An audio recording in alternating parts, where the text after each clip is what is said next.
CM ತವರು ಜಿಲ್ಲೆಯಲ್ಲಿ ಕಲುಷಿತ ನೀರಿಗೆ ಯುವಕ ಬಲಿಯಾಗಿರುವ ಘಟನೆ ನಡೆದಿದೆ. ಚಿಕಿತ್ಸೆ ಫಲಕಾರಿಯಾಗದೆ 20 ವರ್ಷದ ಕನಕರಾಜ್ ಸಾವು. ಚಾಮುಂಡೇಶ್ವರಿ ಕ್ಷೇತ್ರದ ಸಾಲುಂಡಿ ಗ್ರಾಮದ ಕನಕರಾಜ್ ಕಲುಷಿತ ನೀರು ಕುಡಿದು ನಂತರ ಚಿಕಿತ್ಸೆ ಫಲಕಾರಿಯಾಗದೆ ಮೃತಪಟ್ಟಿದ್ದಾರೆ. ಸುಮಾರು 15 ಮಂದಿ ಕಲುಷಿತ ನೀರು ಕುಡಿದು ಅಸ್ವಸ್ಥಗೊಂಡಿದ್ದಾರೆ. ನೀರು ಸೇವಿಸಿ ಹಲವರಿಗೆ ವಾಂತಿ ಭೇದಿ ಕಾಣಿಸಿಕೊಂಡಿತ್ತು. ಆಸ್ಪತ್ರೆಗೆ ಶಾಸಕ ಜಿಟಿ ದೇವೇಗೌಡ ಭೇಟಿ ಕೊಟ್ಟು ಅವರ ಆರೋಗ್ಯವನ್ನು ವಿಚಾರಿಸಿದ್ದಾರೆ. ಜೊತೆಗೆ ಇದಕ್ಕೆಲ್ಲ ಮೈಸೂರು ನಗರಾಭಿವೃದ್ಧಿ ಪ್ರಾಧಿಕಾರವೇ ಹೊಣೆ ಅಂದಿದ್ದಾರೆ. ಗ್ರಾಮದಲ್ಲಿ ವೈದ್ಯರ ತಂಡ ಇದೆ, ಅಲ್ಲಾದಂತಹ ಸಮಸ್ಯೆಗಳ ಬಗ್ಗೆ, ಜನರ ಆರೋಗ್ಯದ ಬಗ್ಗೆ ವಿಚಾರಿಸಿದೆ. ಕಲುಷಿತ ನೀರಿನಿಂದಲೇ ಈ ಸಮಸ್ಯೆ ಆಗಿರೋದ್ರ ಬಗ್ಗೆ ವೈದ್ಯರು ದೃಢಪಡಿಸಿದ್ರು.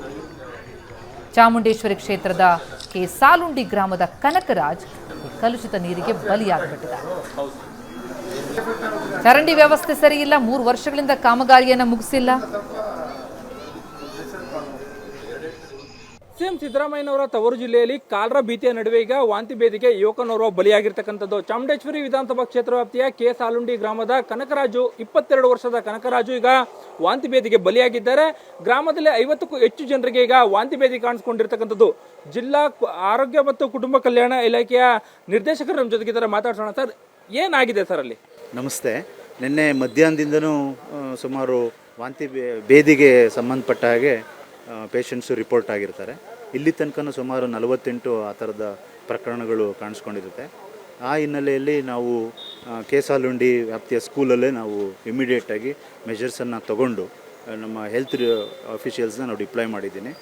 ಸುಮಾರು 5 ಜನ ವೈದ್ಯರು, 5 ಜನ PHCOಸು ಮತ್ತು ನರ್ಸಿಂಗ್ ಆಫೀಸರ್ಸ್ನೆಲ್ಲ ನಾವು ಡಿಪ್ಲಾಯ್ ಮಾಡಿದ್ದೀವಿ. ಜೊತೆಗೆ 3 ಆ್ಯಂಬುಲೆನ್ಸನ್ನು ಸಹ ವ್ಯವಸ್ಥೆ ಮಾಡಲಾಗಿದೆ. ಅಲ್ಲಿ ಬಂದಂಥ ರೋಗಿಗಳಿಗೆ IPD ಬೇಸಿಸ್ ಮೇಲೂ ಟ್ರೀಟ್ಮೆಂಟ್ ಮಾಡ್ತಾಯಿದ್ದೀವಿ. ರೆಫರೆನ್ಸ್ ಬೇಕಾದಂಥ ಸಂದರ್ಭದಲ್ಲಿ ನಿನ್ನೆ DC ಸಾಹೇಬ್ರನ್ನು ಸಹ ನಾವು ಜಂಟಿಯಾಗಿ ಸ್ಥಳೀಯವಾಗಿ ವಿಸಿಟ್ ಮಾಡಿದ ನಂತರ ನನಗೆ ಮಾರ್ಗದರ್ಶನವನ್ನು ನೀಡಿದ ಹಿನ್ನೆಲೆಯಲ್ಲಿ ಸುಮಾರು 25 ಬೆಡ್ಸನ್ನು ಜಿಲ್ಲಾ ಆಸ್ಪತ್ರೆಯಲ್ಲಿ ಮತ್ತು 25 ಬೆಡ್ಡನ್ನು KR ಆಸ್ಪತ್ರೆಯಲ್ಲಿ ಕಾಯ್ದಿರಿಸ್ಕೊಂಡಿದ್ದೀವಿ. ಜೊತೆಗೆ ಪ್ರೊಫೈಲ್ಯಾಕ್ಸಿಸ್ ಆಗಿ ಡಾಕ್ಸಿಸೈಕ್ಲಿನ್ ಮಾತ್ರೆಗಳನ್ನ ವಿತರಣೆ ಮಾಡತಕ್ಕಂಥದ್ದು. ಹಾಗೆ ಮುಂದುವರೆದು ORS ಪ್ಯಾಕೆಟ್ಗಳನ್ನು ಭೇದಿ ಆದ ತಕ್ಷಣ ಆಸ್ಪತ್ರೆಗೆ ಬರೋಕ್ಕಿಂತ ಮುಂಚಿತವಾಗಿಯೇ ನಿರ್ಜಲೀಕರಣವನ್ನು ಸರಿದೂಗಿಸುವ ಹಿನ್ನೆಲೆಯಲ್ಲಿ ಮನೆಯಲ್ಲೇ ORS ದ್ರಾವಣನ ಯಾವ ರೀತಿ ತಯಾರು ಮಾಡಬೇಕು ಮತ್ತು ಸೇವಿಸಬೇಕು ಅನ್ನೋದ್ರ ಬಗ್ಗೆನೂ ನಾವು ಸಾರ್ವಜನಿಕರಿಗೆ ಅರಿವನ್ನು ಮೂಡಿಸ್ತಾ ಇದ್ದೀವಿ. ಈಗ ಒಂದು ಕಡೆ ಕಾಲರಾ ಭೀತಿ ಇದೆ, 3 ಜನಕ್ಕೆ ಕಾಲರಾ ಕೂಡ ಆಗಿತ್ತು, ಇದು ಕೂಡ ವಾಂತಿ ಭೇದಿ. ಇಲ್ಲಿ ಏನಾರ ಕಾಲರಾ ಸಿಂಪ್ಟಮ್ಸ್ ಇದೆಯಾ? ಈಗ ಅದಕ್ಕೆ ಸಂಬಂಧಪಟ್ಟಂಗೆ ಸ್ಯಾಂಪಲ್ಸ್ನ ನಾವು ಕಲೆಕ್ಟ್ ಮಾಡಿದ್ದೀವಿ. We are awaited for the report. Tentatively ಪಕ್ಕದ ಜಿಲ್ಲೆಯಲ್ಲಿ ಪಕ್ಕದ PHCಗಳಲ್ಲೂ ರಿಪೋರ್ಟ್ ಆಗಿರೋ ಹಿನ್ನೆಲೆಯಲ್ಲಿ ಪ್ರಿಸೆಂಪ್ಟಿವ್ ಆಗಿ ನಾವು ಕಾಲರ್ಗೆ ವಿರುದ್ಧವಾಗಿ ಏನು ಮೆಷರ್ಸ್ ತೊಗೋಬೇಕೋ ಆ ಎಲ್ಲ ಮೆಷರ್ಸನ್ನು ನಾವು ತೊಗೊತಾ ಇದ್ದೀವಿ. ಇಲ್ಲ, ಯಾವುದೂ ಸಿಂಪ್ಟಮ್ಸ್ ಇಲ್ಲ. ಅಲ್ಲ, ಇವು ಭೇದಿಯಾಗಿ ರಿಪೋರ್ಟ್ ಆಗಿದ್ದಾರೆ. ಮೈಸೂರಿನ ಕಲುಷಿತ ನೀರು ಸೇವಿಸಿ ಯುವಕ ಬಲಿ ಪ್ರಕರಣಕ್ಕೆ ಸಂಬಂಧಪಟ್ಟಂತೆ ಆರೋಗ್ಯಾಧಿಕಾರಿಗಳಿಗೆ ಫೋನ್ ಮಾಡಿ ಮಾಹಿತಿ ಪಡೆದಿದ್ದಾರೆ ಸಿಎಂ. ಸಿದ್ದರಾಮಯ್ಯಗೆ ರೋಗಿಗಳ ಬಗ್ಗೆ ಮಾಹಿತಿಯನ್ನು ಕೊಟ್ಟಿದ್ದಾರೆ DHO. ಜಲಾಸ್ಪತ್ರೆ, KR ಆಸ್ಪತ್ರೆಯಲ್ಲಿ ತಲಾ 25 ಬೆಡ್ ಅನ್ನು ಕಾಯ್ದಿರಿಸಲಾಗಿದೆ. ಭೇದಿ ಕಾಣಿಸಿಕೊಂಡ 3ರಲ್ಲಿ ಕಾಲರಾ ಲಕ್ಷಣ ಪತ್ತೆಯಾಗಿದೆ. ಎಲ್ಲ ಕ್ರಮ ಕೈಗೊಳ್ಳಲಾಗಿದೆ ಅಂತ ಸಿಎಂಗೆ DHO ಮಾಹಿತಿಯನ್ನ ನೀಡಿದ್ದಾರೆ. ಆರೋಗ್ಯಾಧಿಕಾರಿಗೆ ಫೋನ್ ಮಾಡಿ ಸಿಎಂ ಎಲ್ಲ ಮಾಹಿತಿಯನ್ನ ಪಡೆದಿದ್ದಾರೆ.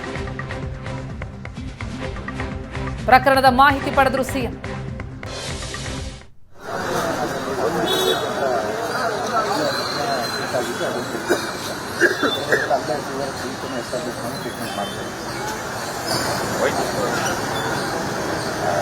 ಇದು ಸ್ಯಾಂಪಲ್ಸ್ ಎಲ್ಲ ಕಲೆಕ್ಟ್ ಮಾಡಿದ್ದೀವಿ ಸರ್.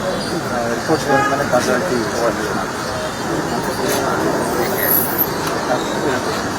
ಹೌದು ಸರ್. Suspected sir. ಎಸ್, ಭೇದಿ ಕಾಣಿಸಿಕೊಂಡ 3ರಲ್ಲಿ ಕಾಲರಾ ಲಕ್ಷಣ ಇದೆಯಾ ಅನ್ನೋದ್ರ ಬಗ್ಗೆ ಈಗ ಸ್ಯಾಂಪಲ್ಗಳನ್ನು ಕಲೆಕ್ಟ್ ಮಾಡಿ ಅದನ್ನು ಕಳಿಸಲಾಗಿದೆ ಅನ್ನೋದ್ರ ಬಗ್ಗೆ ಕೂಡ DHO ಸಿಎಂಗೆ ಫೋನ್ ಮೂಲಕ ಮಾಹಿತಿಯನ್ನ ತಿಳಿಸಿದ್ದಾರೆ. ಅಸ್ವಸ್ಥರಾದವರಿಗೆ ಚಿಕಿತ್ಸೆಯನ್ನು ನೀಡೋ ಬಗ್ಗೆ ಕೂಡ ಸಿಎಂ ಸೂಚನೆಯನ್ನ ಕೊಟ್ಟಿದ್ದು ಈಗಾಗಲೇ ಚಿಕಿತ್ಸೆ ನಡೀತಾ ಇದೆ. ಸುಮಾರು 15 ಮಂದಿ ಅಸ್ವಸ್ಥಗೊಂಡಿದೆ.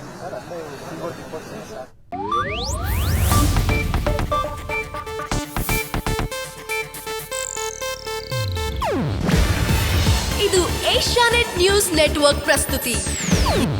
ನೀವು ನೋಡ್ತಿದ್ದೀರಾ ಏಷ್ಯಾನೆಟ್ ಸುವರ್ಣ ನ್ಯೂಸ್.